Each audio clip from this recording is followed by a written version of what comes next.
see women exalted by natural law. And the story would go something like this. Human flourishing for men, women, and children has historically been closely associated with the natural family, a lifelong bond between one man and one woman together with their children. The Judeo-Christian tradition of natural law has been a major influence in the development of Western civilization, providing Westerners with an inner voice of criticism against instances of exploitation.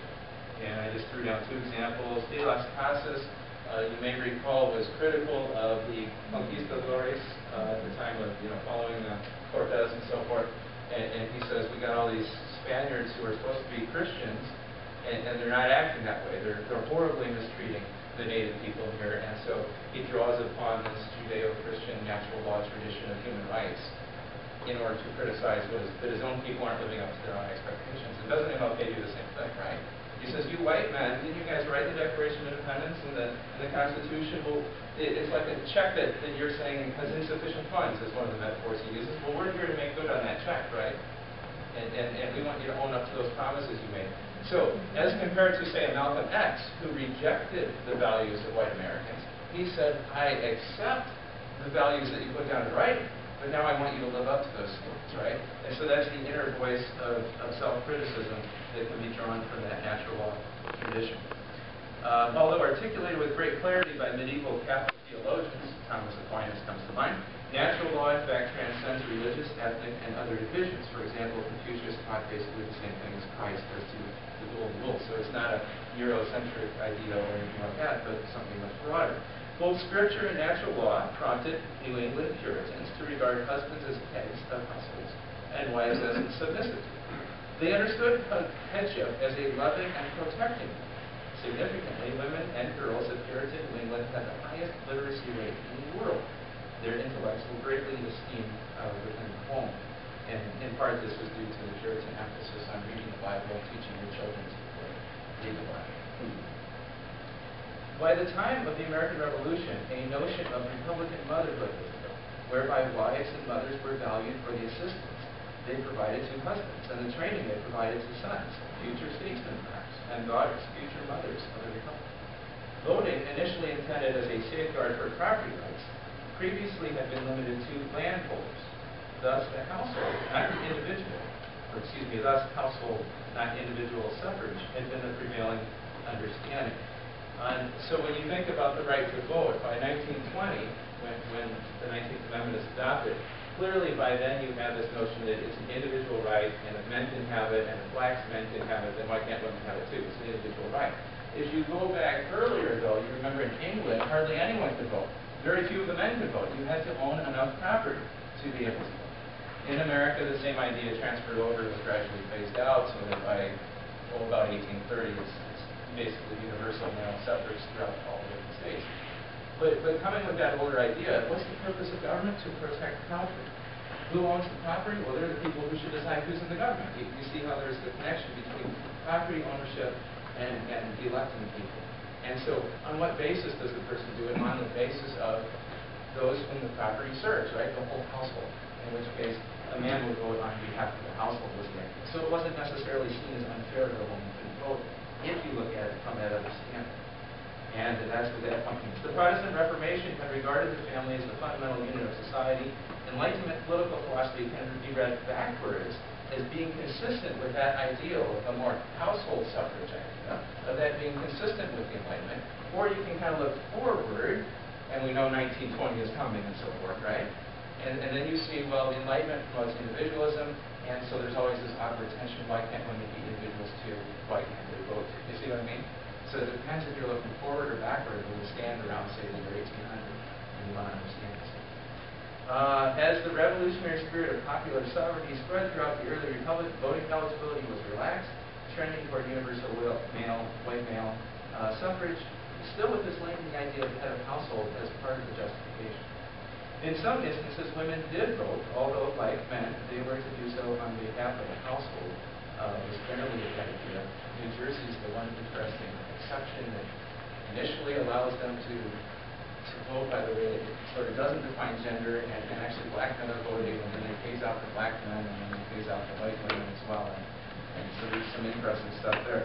Anyway, modest liberalization of divorce laws followed the revolution, and Finally, the veil of coverture was not necessarily an exploitative tool for suppressing women. And again, coverture is the idea that they are underneath the head of household, whether their father or their husband, but rather could also to protect their interests, particularly with respect to the political immunity they received amid the American Revolution. We'll focus on that last point in a minute, but first the question. Think about version B. Do you find any of those bullet points sticking out on the page where you say, yep, I've seen that in my book?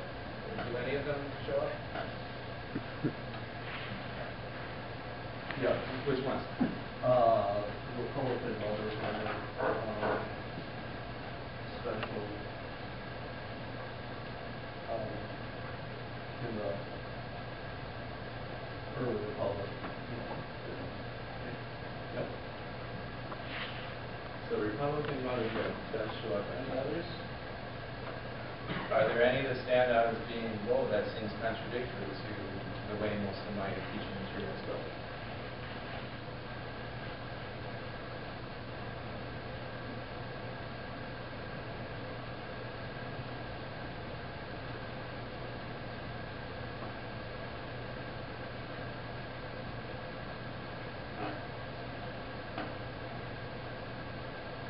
Second list is also very religious,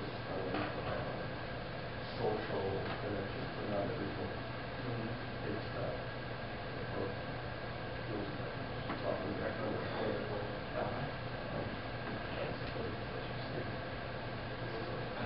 That's an interesting way to compare them.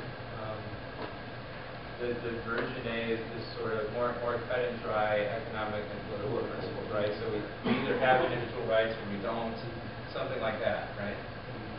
We either promote equality or we don't. And version B is much more nuanced, right? So women don't vote, but that doesn't mean we're necessarily sexist. There's a way of culturally interpreting that and understanding it in a way that might even be seen as beneficial to women by women themselves, right? I mean, there's at least that potential in the version B story. So it's one school of thought more dominant than the other, or that philosophical approach here, and the folks there, or equally split there?